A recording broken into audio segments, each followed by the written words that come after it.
नमस्कार, आप सभी का हृदय से स्वागत है। दोस्तों, क्या आपने कभी सोचा है कि समय का पहिया कैसे घूमता है? कभी ये हमें सुनहरे अवसर दिखाता है, तो कभी हमें ऐसी चुनौतियों के सामने लाकर खड़ा कर देता है, जहां हमें अपनी ही क्षमताओं पर संदेह होने लगता है। जीवन की इस यात्रा में हम सभी कभी न कभी एक ऐसे चौराहे पर आते हैं, जहां मन में एक अजीब सी बेचैनी होती है, एक कोहरा सा छाया रहता है और भविष्य अनिश्चित सा लगता है। ऐसा महसूस होता है मानो हम किसी अदृश्य बोझ को लेकर चल रहे हैं और समझ नहीं आता कि इस बोझ से मुक्ति कैसे मिलेगी। यदि आप पिछले कुछ समय से ऐसा ही महसूस कर रहे हैं, तो विश्वास मानिए, आप अकेले नहीं हैं। और सबसे महत्वपूर्ण बात यह है कि ब्रह्मांड आपको इन भावनाओं से बाहर निकालने की तैयारी कर रहा है। आकाश में होने वाली हर घटना, हर ग्रह का राशि परिवर्तन एक दिव्य संदेश लेकर आता है। और कभी कभी कुछ घटनाएं इतनी शक्तिशाली होती हैं कि वो हमारे जीवन की दिशा को बदलने की क्षमता रखती हैं। आज हम एक ऐसी ही शक्तिशाली अवधि के बारे में बात करने वाले हैं, विशेषकर कुंभ राशि के मेरे प्रिय जातकों के लिए। हम जानेंगे कि 27 अगस्त से लेकर 17 सितंबर 2025 तक का समय आपके लिए क्या लेकर आ रहा है। ये एक विशेष विश्लेषण है, क्योंकि इन 3 हफ्तों के ठीक बीच में एक महाघटना घटित हो रही है। आपके ही राशि, आपके लग्न में एक पूर्ण चंद्र ग्रहण। ये चंद्र ग्रहण सिर्फ एक खगोलीय घटना नहीं है, ये आपके लिए एक कॉस्मिक रीसेट बटन की तरह है। ये आपके मन के गहरे समुद्र में मंथन करके वहां छुपे हुए विष और अमृत दोनों को बाहर निकालने का काम करेगा। ये उन पुरानी मानसिक जंजीरों को तोड़ने का समय है जिन्होंने आपको बांध रखा था। ये प्रक्रिया थोड़ी तीव्र हो सकती है, थोड़ी भावनात्मक हो सकती है, लेकिन इसका अंतिम परिणाम आपकी आत्मा की शुद्धि और एक नई स्पष्ट शुरुआत होगी। तो चलिए, बिना देर किए इस यात्रा पर आगे बढ़ते हैं और समझते हैं कि ग्रहों की ये विशेष चाल आपके जीवन के हर पहलू, आपके स्वास्थ्य, करियर, धन और रिश्तों को कैसे प्रभावित करने वाली है। किसी भी भविष्यवाणी को समझने से पहले हमें उस मंच को समझना होता है जिस पर यह नाटक खेला जा रहा है। आपके जीवन का यह मंच कुछ बड़े ग्रहों ने पिछले कई महीनों से तैयार कर रखा है। सबसे पहले बात करते हैं शनिदेव की। शनिदेव, जो कर्म और अनुशासन के ग्रह हैं, आपके दूसरे भाव में यानी धन, परिवार और वाणी के घर में वक्री अवस्था में बैठे हैं। वक्री होने का अर्थ है कि शनि आपको अपने अतीत के वित्तीय निर्णयों और पारिवारिक मामलों पर फिर से सोचने के लिए कह रहे हैं। हो सकता है कि पैसों की गति धीमी लगे या परिवार में कोई पुरानी बात फिर से सामने आ जाए। शनि यहां आपको सिखा रहे हैं कि बोलने से पहले सोचें और धन का प्रबंधन धैर्य से करें। वहीं दूसरी ओर देवगुरु बृहस्पति, जो ज्ञान, सौभाग्य और विस्तार के कारक हैं, आपके 5वें घर में विराजमान है। 5वां घर आपकी बुद्धि, संतान, शिक्षा, प्रेम संबंध और रचनात्मकता का होता है। यहां बृहस्पति का होना आपके लिए एक बहुत बड़ा आशीर्वाद है। यह आपकी बुद्धि को सही दिशा दे रहा है, आपकी संतान को प्रगति दे रहा है और जीवन में सकारात्मकता बनाए हुए है। यह एक सुरक्षा कवच की तरह काम कर रहा है। और सबसे महत्वपूर्ण है राहु केतु का अक्ष। राहु, जो एक छाया ग्रह है और हमारे जुनून और भ्रम को दर्शाता है, वो आपके पहले घर में यानी आपकी ही राशि में बैठा है। यह आपके पूरे ध्यान को मैं, मेरा व्यक्तित्व, मेरा स्वास्थ्य पर केंद्रित कर रहा है, लेकिन साथ ही यह बहुत ज्यादा सोचने और एक मानसिक बेचैनी भी दे रहा है। वहीं केतु आपके 7वें घर यानी विवाह और साझेदारी के घर में है, जो रिश्तों में एक प्रकार का वैराग्य या असंतोष पैदा कर रहा है। यह एक ऐसी रस्साकशी है जहां एक तरफ आप खुद पर फोकस करना चाहते हैं और दूसरी तरफ रिश्तों से मन उचाट हो रहा है।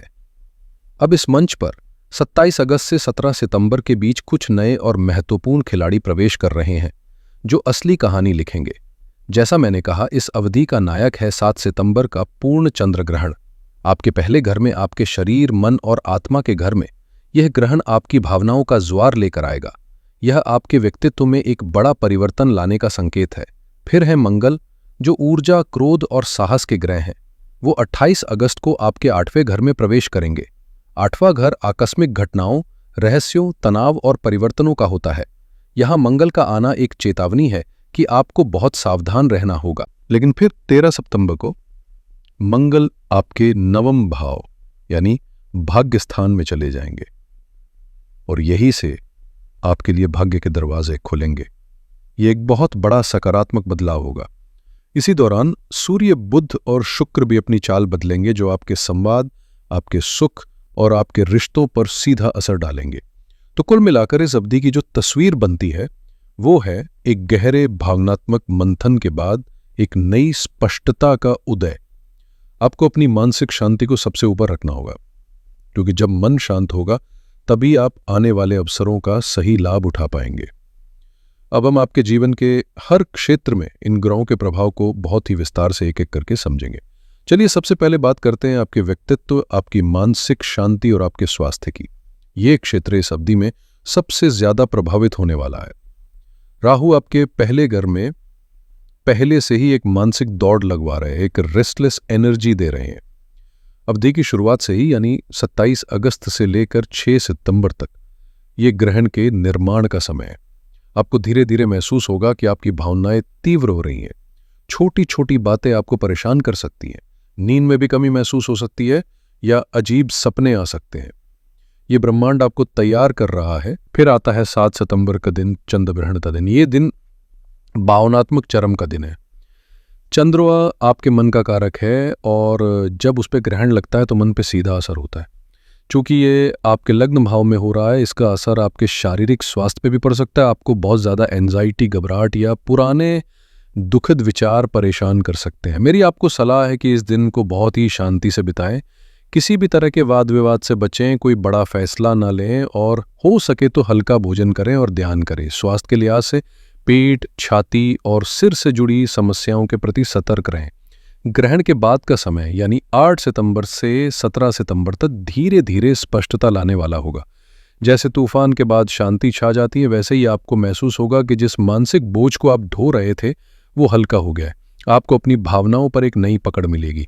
एक बात का और ध्यान रखें, 28 अगस्त से 12 सितंबर तक मंगल के 8वें घर में होने के कारण वाहन चलाते समय या किसी मशीनरी के साथ काम करते समय भी आपको अतिरिक्त सावधानी बरतनी होगी। अब बात करते हैं आपके करियर और प्रोफेशन की। करियर के लिहाज से ये अवधि उतार चढ़ाव भरी रहेगी, जिसमें स्पष्ट रूप से 2 भाग है।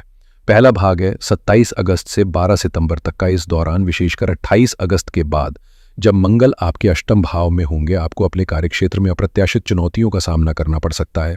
इसका मतलब हो सकता है कि आपके खिलाफ कोई गुप्त राजनीति या षड्यंत्र हो, या फिर बनता हुआ काम अचानक किसी बाधा के कारण रुक सकता है। टेक्नोलॉजी से जुड़ी कोई समस्या भी आपको परेशान कर सकती है। बॉस या सीनियर्स के साथ गलतफहमी हो सकती है। आपको सलाह दी जाती है कि इस समय लो प्रोफाइल रहें, अपने काम से काम रखें और किसी पर भी आंख बंद करके भरोसा न करें। लेकिन यहां से खेल पूरी तरह पलट जाएगा। दूसरा भाग 13 सितंबर से 17 सितंबर तक का है। 13 सितंबर को जैसे ही मंगल आपके नवम भाव यानी भाग्य स्थान में प्रवेश करेंगे, आपको महसूस होगा कि रुकावटें दूर हो रही हैं।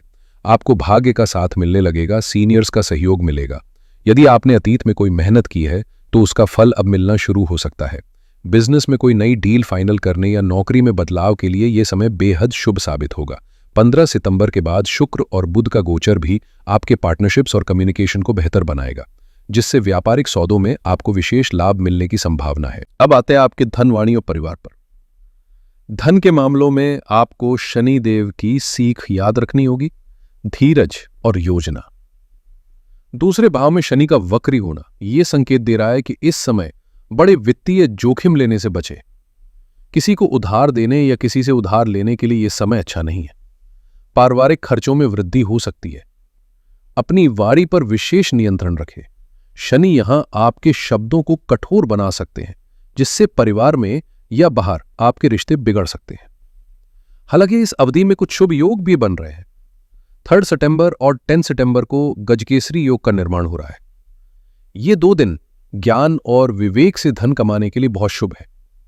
इन दिनों में आपको कोई अच्छी वित्तीय सलाह मिल सकती है या अचानक धन लाभ का कोई छोटा अवसर प्राप्त हो सकता है। यदि आप शेयर बाजार में हैं तो जुपिटर की कृपा आप पर है, लेकिन मंगल की अष्टम भाव में स्थिति अचानक हानि का भी योग बनाती है।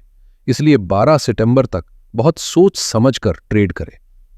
13 सितंबर का दिन बिकवाली के लिए बेहतर नजर आ रहा है। चलिए अब बात करते हैं प्रेम संबंध और वैवाहिक जीवन की। रिश्तों के लिए ये एक अत्यंत परिवर्तनकारी समय है। आपको अपने ईगो को किनारे रखकर बहुत समझदारी से काम लेना होगा। 27 अगस्त से 14 सितंबर तक का समय थोड़ा कठिन है। ऐसा क्यों है? क्योंकि केतु आपके 7वें घर में पहले से ही रिश्तों में प्रकार की दूरी दे रहा है। इसी घर में सूर्य का गोचर आपके और आपके पार्टनर के बीच अहंकार का टकराव पैदा कर सकता है। और शुक्ल जो प्रेम और रोमांस के ग्रह है वो 14 सितंबर तक आपके छठे घर में रहेंगे। ये स्थिति रिश्तों में नीरसता लाती है और छोटी छोटी बातों पर लड़ाई झगड़े करवाती है। 7 सितंबर का चंद्र ग्रहण आपकी भावनात्मक स्थिति को सीधे तौर पर प्रभावित करेगा, जिसका असर आपके पार्टनर पर भी पड़ेगा। आप जरूरत से ज्यादा संवेदनशील होकर रिएक्ट कर सकते हैं, लेकिन आपके लिए एक नई सुबह का आगाज हो रहा है 15 सितंबर से। इस दिन शुक्र का गोचर आपके 7वें घर में होगा। ये एक जादुई बदलाव की तरह काम करेगा। ये रिश्तों में आई कड़वाहट को दूर करेगा, रोमांस और आपसी समझ बढ़ेगी। यदि विवाह के लिए कोई बात चल रही थी तो यहां से वो आगे बढ़ेगी। ये समय सुलह के लिए भी बेहतरीन है। चलिए अब इस विस्तृत विश्लेषण को कुछ मुख्य बिंदुओं में समेट लेते हैं। ये अवधि आपके लिए एक इमोशनल रोलर कोस्टर की तरह है, जिसका सबसे ऊंचा और सबसे तीव्र बिंदु 7 सितंबर का चंद्र ग्रहण है। यह समय आपको बाहरी दुनिया से ज्यादा अपने अंदर झांकने के लिए मजबूर करेगा। करियर में 13 सितंबर के बाद और रिश्तों में 15 सितंबर के बाद एक शानदार सकारात्मक मोड़ आ रहा है। स्वास्थ्य और मानसिक शांति इस अवधि की प्राथमिकता होनी चाहिए। आपको कुछ महत्वपूर्ण तारीखों पर विशेष ध्यान देना होगा। सबसे पहले 27 अगस्त गणेश चतुर्थी का शुभ दिन है। फिर 28 अगस्त को मंगल का अष्टम भाव में प्रवेश हो रहा है। यहां से 12 सितंबर तक हर काम में सावधानी बरतें। 3 और 10 सितंबर को गजकेसरी योग बन रहा है, जो वित्तीय लाभ के लिए शुभ है। 7 सितंबर पूर्ण चंद्र ग्रहण का दिन है। इस दिन शांत रहें और ध्यान करें। 13 सितंबर को मंगल का भाग्य भाव में गोचर आपके करियर में बाधाओं का अंत करेगा और 15 सितंबर को शुक्र का सप्तम भाव में गोचर आपके रिश्तों में मधुरता और प्रेम की वापसी लाएगा। और अगर इस पूरी अवधि के लिए सबसे बड़ी और एकमात्र महत्वपूर्ण सावधानी की बात करें तो वो है अपने मन को नियंत्रित करें। भावनाओं के आवेग में आकर कोई भी बड़ा निर्णय विशेषकर 7 सितंबर के आसपास बिल्कुल ना लें। इन ग्रहों की ऊर्जा को संतुलित करने और चुनौतियों को कम करने के लिए आप कुछ बहुत ही सरल और शक्तिशाली उपाय कर सकते हैं। पहला और सबसे महत्वपूर्ण उपाय चंद्र ग्रहण के लिए है। इसके नकारात्मक प्रभाव को शांत करने के लिए 7 सितंबर को ग्रहण के बाद किसी जरूरतमंद को सफेद वस्तुओं का दान करें, जैसे कि चावल, चीनी, दूध, दही या सफेद वस्त्र। दूसरा उपाय है मानसिक शांति के मंत्र का। इस पूरी अवधि में विशेषकर रात को सोने से पहले ओम चंद्रमसे नमः मंत्र का कम से कम 108 बार जाप करें। यह आपके मन को शीतलता प्रदान करेगा। तीसरा उपाय राहु, केतु और शनि की शांति के लिए। भगवान शिव की आराधना आपके लिए सर्वश्रेष्ठ रहेगी। रोजाना ओम नमः शिवाय का जाप करें या शिव चालीसा का पाठ करें। और चौथा उपाय है सकारात्मक ऊर्जा और स्वास्थ्य के लिए। रोजाना सुबह स्नान के बाद सूर्य देव को तांबे के लोटे से जल अर्पित करें और आदित्य हृदय स्तोत्र का पाठ करें।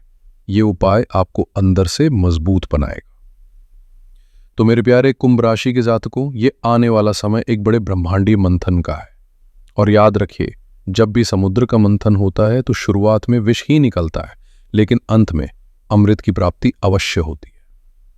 ये चंद्रग्रहण आपके मन के विष को बाहर निकालकर आपको एक नई, शुद्ध और स्पष्ट चेतना का अमृत प्रदान करने आया है।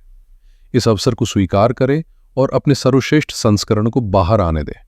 मुझे पूरी उम्मीद है कि यह गहन विश्लेषण आपको आने वाले समय के लिए तैयार करने में मदद करेगा। यदि ये वीडियो आपको अच्छी लगी हो, आपके जीवन से जुड़ी हो, तो कृपया इसे लाइक करें, अपने सभी कुंभ राशि के मित्रों और प्रियजनों के साथ शेयर करें और इस चैनल को सब्सक्राइब करना बिल्कुल ना भूलें, ताकि आप भविष्य में भी ऐसा ही मार्गदर्शन प्राप्त करते रहें। आप सभी के लिए बहुत सारी शुभकामनाएं। ईश्वर आपका कल्याण करे। हर हर महादेव।